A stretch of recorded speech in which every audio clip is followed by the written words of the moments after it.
이 톨스토이라고 하는 유명한 그 작가가 쓴 세 가지 질문이라는 글에 보면은 한 임금이 이 세 가지의 깊은 질문에 이제 사로잡혔습니다.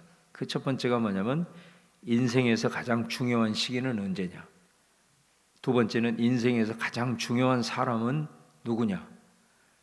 세 번째는 인생에서 가장 중요한 일은 무엇이냐라는 것입니다.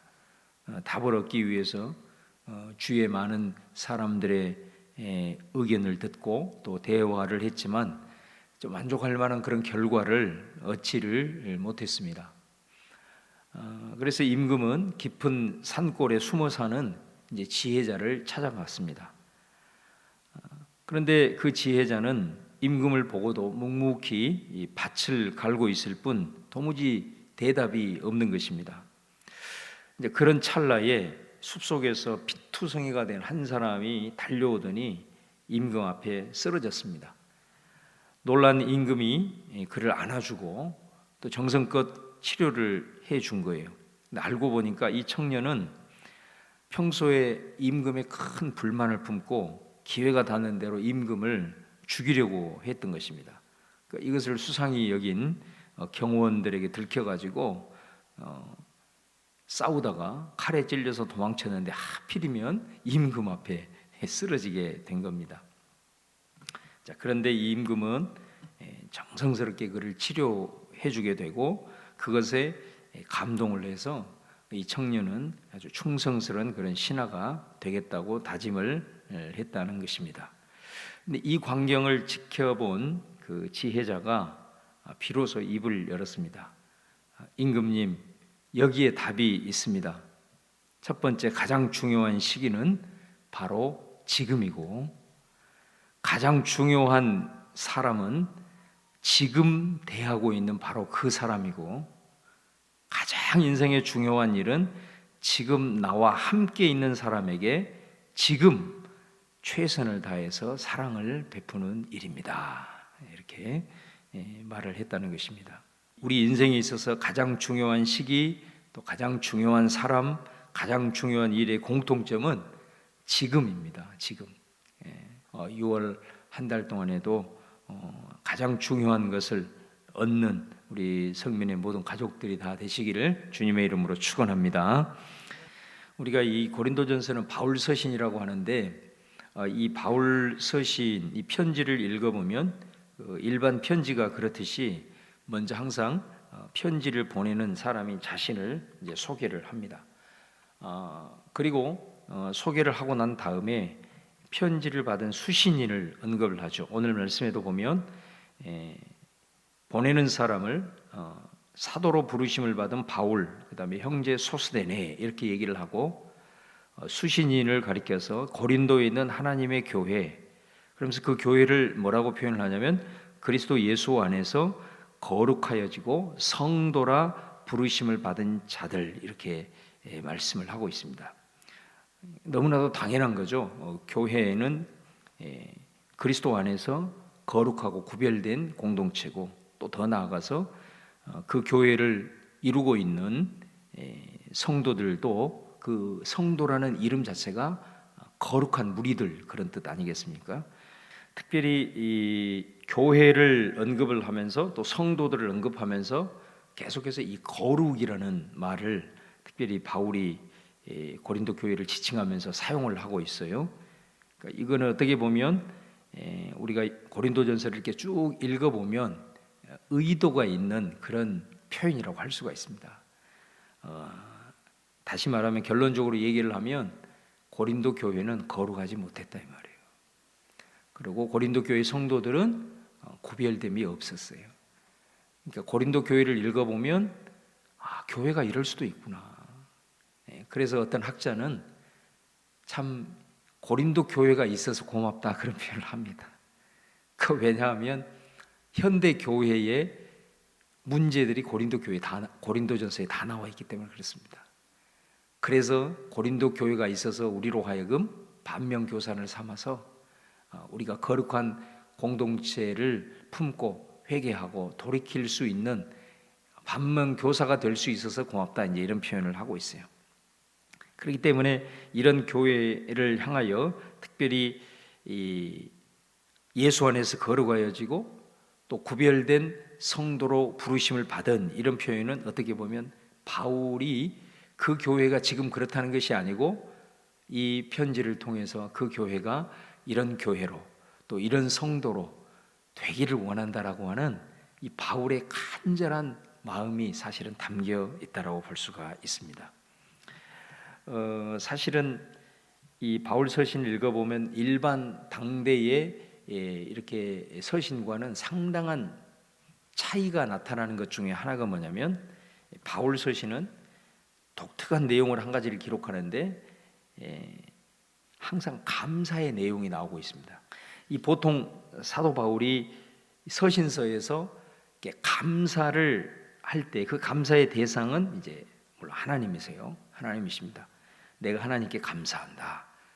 그런데 그 감사하는 내용에 들어가 보면 이제 감사는 분명히 하나님께 드리는데 감사의 내용에 들어가 보면 무엇 때문에 내가 하나님께 감사를 하는데 그 감사의 내용이 뭐냐면 편지를 보낸 그 교회의 어떤 모습 때문에 감사한다 이렇게 돼 있어요. 항상 모든 바울 서신이 그렇게 돼 있어요. 예를 들면 몇 가지만 들면 로마서에도 보면 로마 교회에 이제 편지를 보낸 거잖아요. 감사의 내용이 뭐냐면 내가 하나님께 감사함은 너희 믿음이 온 세상에 전파됨이기 때문이다.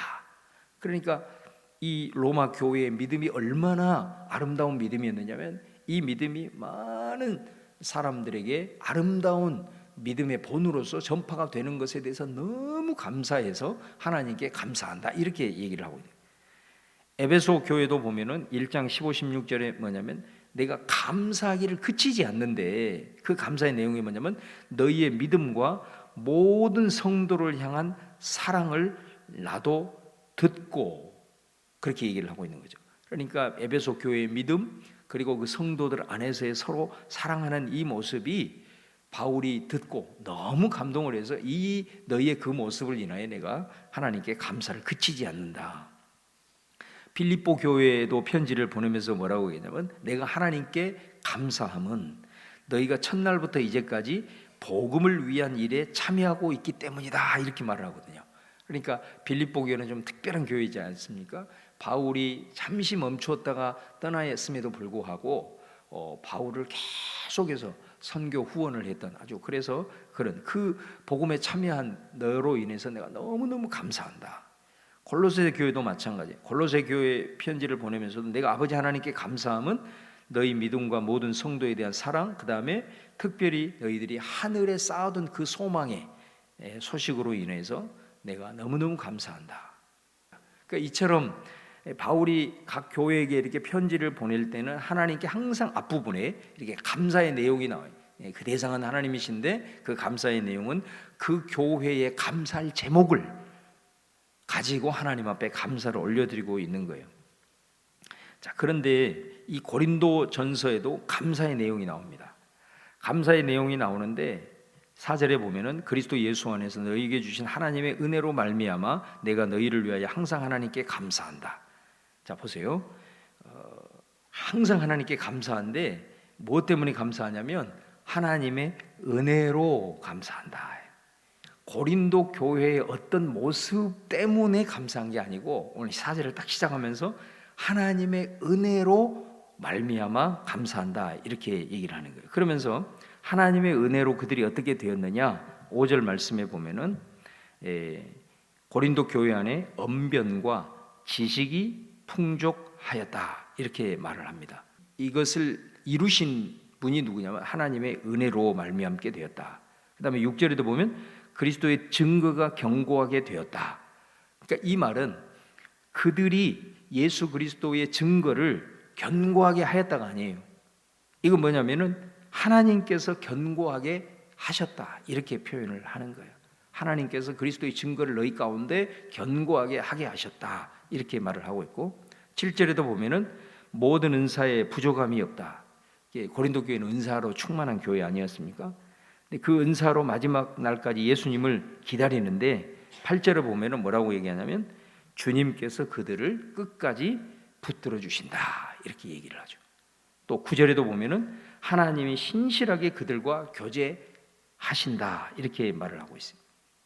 그러니까 고린도 교회 편지를 보내면서 하나님께 감사합니다. 그런데 그 감사의 내용이 고린도 교회의 어떤 신앙의 행위 때문에가 아니고 철저하게 하나님의 은혜 때문이라고 얘기를 하고 있다라는 것입니다.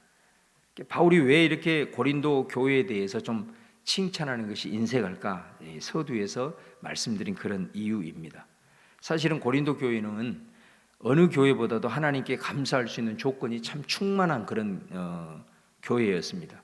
그 중에 가장 큰 것이 뭐냐면 다른 교회하고는 비교가 되지 않을 정도의 은사가 충만한 그런 교회였다라는 거죠. 그래서 방언의 은사, 예언의 은사, 신유의 은사, 정말로 초자연적인 은사들을 정말로 많은 사람들이 은사를 활용을 했고 또 그런 은사도로 충만했던 공동체가 바로 고린도 교회였습니다. 이거는 특별한 하나님의 은혜라고 할 수가 있거든요. 그런데 그런 은사들로 인해서 교회를 세우고 또 성도들의 유익을 이렇게 끼쳐야 되는데 오히려 고린도전서를 읽어보면 교만하게 된 거예요. 교만. 시작을 하면서 사도 바울은 뭐라고 얘기하냐면 교회가 계속해서 다투는 거예요. 1장에서 4장까지가 계속 싸우는 문제만 얘기를 하는 거예요. 그러니까 왜 이렇게 은사가 충만하고 지식이 많고 이렇게 참 하나님께서 다른 교회와는 다르게 이렇게 특별한 은혜를 베푸셨는데도 그것을 가지고 오히려 교회를 견고하게 세워가고 또 그 믿음의 소문이 퍼지고 이렇게 가야 되는데 오히려 그 반대로 그것으로 인한 지식의 교만 또 그것으로 인한 은사의 교만 이런 여러 가지 교만으로 인해서 계속해서 서로 다투고 분쟁하는 이런 모습 이것이 이어지고 있는 것을 보게 됩니다. 그래서 사실은 우리가 이 1장에서 특별히 4장 고린도전서 전체가 다 그런 문제를 해결하기 위한 메시지지만 특별히 1장에서 4장 같은 경우는 이 분쟁에 대한 문제, 다툼에 대한 이 문제로 인해서 바울이 해결책을 제시하고 있는 것이 뭐냐면 그게 십자가예요. 십자가의 길이 뭐고 십자가의 정신이 뭡니까? 라고 질문을 한다면 고린도전서 1장의 4장을 읽으시면 돼요. 고린도전서 1장의 4장을 읽으면 너무나도 구체적인 삶의 정황에서 십자가의 길을 걸어가는 것이 이런 것입니다 라고 하는 것을 보여줘요. 이런 상황에서는 이런 것이 십자가의 길이구나. 또 이런 상황에서는 교회 안에서 이런 부분이 십자가의 길을 걸어가는 것이구나 라는 것을 여러분들이 볼 수 있게 될 것입니다. 특별히 새벽에 나오시는 분들 그리고 이 자리에 나오시는 분들은 우리 성민교회를 위해서 가장 기도를 많이 하시고 또 여러분 한 사람 한 사람의 삶도 그리스도인으로서 삶의 현장에서 그리스도의 영광을 위해서 또 살아가리라 이렇게 애를 쓰고 있는 분들이라고 여겨집니다. 내가 열심히 더욱더 주님 앞에 가까이 가고 열심히 주님을 위해서 바로 서서 주님의 영광을 드러내려고 애를 쓰면 쓸수록 사실은 교회에 대한 또 다른 사람에 대한 허물과 연약함이 많이 보이게 되는 거예요. 사실 그렇습니다. 내가 더 주님께 가까이 나아가려고 하고 교회를 위해서 더 기도하면 할수록 교회의 연약한 부분이 많이 보이게 되고 또 다른 성도들의 연약한 부분도 많이 보이게 돼요. 자, 그랬을 때 우리가 중요한 것은 실망을 하면 안 돼요. 바울과 같은 마음을 가져야 돼요. 바울도 그 고린도 교회를 보면서 너무나도 참 실망을 많이 했지만 그럼에도 불구하고 그 교회를 부르면서 너희는 하나님의 그리스도 안에서 거룩하게 부르심을 받고 성도로 부르심을 받은 자들이다. 이 말씀 속에는 바울의 기도가 담겨 있는 거예요. 그들을 그냥 그렇게 정죄하거나 정말로 왜 저 모양이냐 이런 마음이 아니라 하나님께서 반드시 신실하셔서 너희를 불렀기 때문에 그렇게 인도해 가실 것이라고 하는 그런 확고한 믿음을 가지고 그 교회를 그렇게 불렀고 또 교회가 이렇게 되어지기를 원하는 마음으로 하나님 앞에 감사 고백을 올려드리고 있는 걸 보게 됩니다.